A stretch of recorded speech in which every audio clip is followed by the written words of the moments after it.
It has a fiberglass hull. You may have noticed that, and it doesn't have wood all the way through. That's they want because we wanted it to float with less of the boat in the water. We didn't want it to really have a deep draft.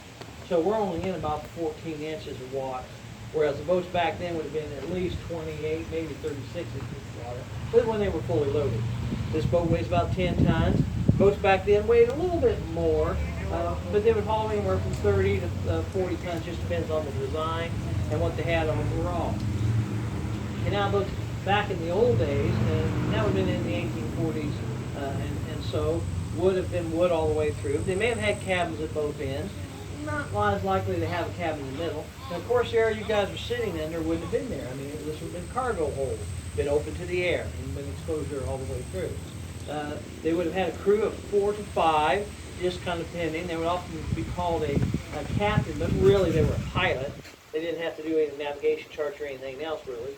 And they would have been, stationed in here, and they may have had their quarters right on board, like that. And they may have had a crew quarters also, just kind of depended.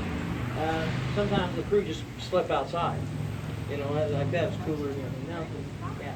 Now, the canal boats would have been able to pass each other because it's been 40 foot wide, and the boats going downstream would have to give way to the boats going upstream, because the upstream pole's just a little bit tough. The easiest way to do it is you just throw the ropes up, move to the side, far bank, and you just slightly take your animals off and let the other one go by. And that's how we pass. There were 50 odd boats at any one time on the canal, at any one time, so you never knew. Well, why did they build the canal? It was mainly a trade and commerce canal. They did have what they call passenger packets, which were fully enclosed vessels to take people, but that wasn't the main thrust. It really was to get goods and products. Well, what did we have here? We had a lot of trees.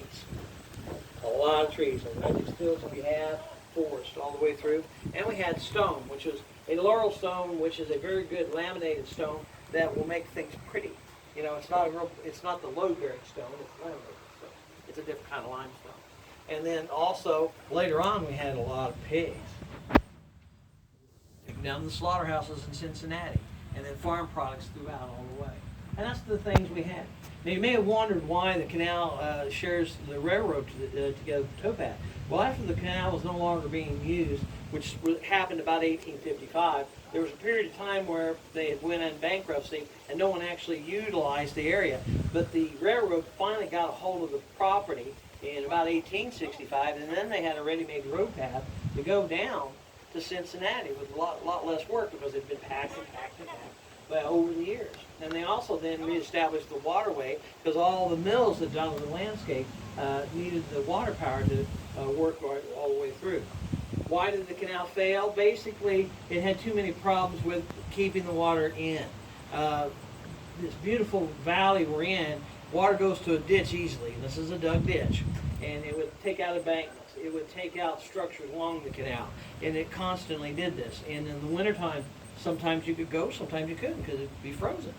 Now, we didn't have any icebreakers on the canal at that point in time, so you didn't have any way to take them off. One of the structures in the canal that was like that, it's really unique, we're going to go through. It's the only covered bridge aqueduct in the United States, and it's coming right up right now. The guys will take the rope off the horses, and then one person will walk the horses across the car bridge next to the aqueduct, and the rest of us will just float through. There'll be a gentleman that will carry the rope through the aqueduct all the way through to the other side. It spans Duck Creek, hence the name Duck Creek Aqueduct. It's an American Civil Engineering landmark, and it's also a National Historic landmark. That's how important actually it's deemed. And it's really neat because you've got covered bridges that we probably all have been on where you walked over them or you rode over them.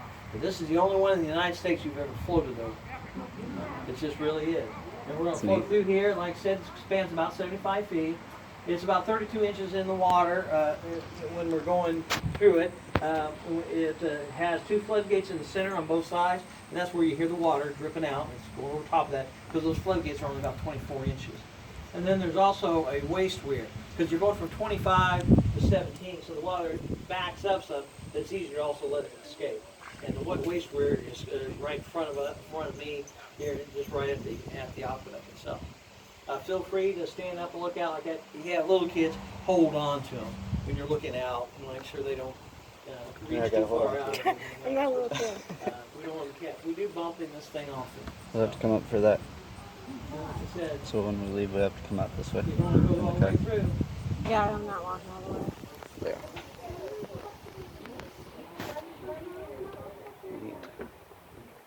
The only covered bridge I ever float Like I said, across. we're gonna look all around. It is a bridge too. Yeah. See how we're going around? Of course, there's the duckies right here, the new ducks. If you're a duck fan, they're right there. Yeah, get the pictures. You gotta have the pictures of ducks. Gotta get the picture of the Oh, big yeah. ducks. Alright. Yeah. Oh, look at them. They're adorable. Baby ducks on you. Oh, adorable. You hear them? And when we go through here, this is one of the neat structures on the canal. I like it, your baby. Cute. Ah, it's so cute. They look so soft. I like that light colored one on the back. Yeah. The odd duckling. I'll pet your babies. Maybe even the older people sometimes get a little dog out about this. Got some more ducks up here. I've seen that, but they're not babies. Yeah. Okay, as we're going in through here, now you're going to be 16 feet over another body of water. If the kids are around, make sure you don't let them lean out too far. Just kind of grab onto them and jerk them back, other than that. Because we do bumping here. And sometimes the bump, you'll feel it. And here's the There's wake bridge ducks right on the here, where we're bridge. going by, and everything like that. The large arches have been here since 1848. Well, this was brought in as a temporary replacement from the original aqueduct that had to be taken out because it was damaged so much by flooding. And as we're going across here, you see these large arches. And in 1946, the state of Indiana completely took it apart, saved the arches, raised it up 16 inches, and put it back in place. And then in 1973, the state of Indiana basically opened up the state memorial, and changed later on the state historic site, and been that way since that time period. The canal itself, goes down here just a little bit further. We have water from a place called Laurel Feeder Dam all the way down to just below a creek called Goose Creek. After Goose Creek, there's no water in the canal bed, but there you see some of the canal bed all the way through. There's just some of it. And as we go out here, like I said, just feel free to look around, see if you see any turtles or anything else.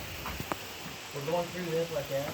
It was pretty much dug by German and Irish immigrants that were part of a contract.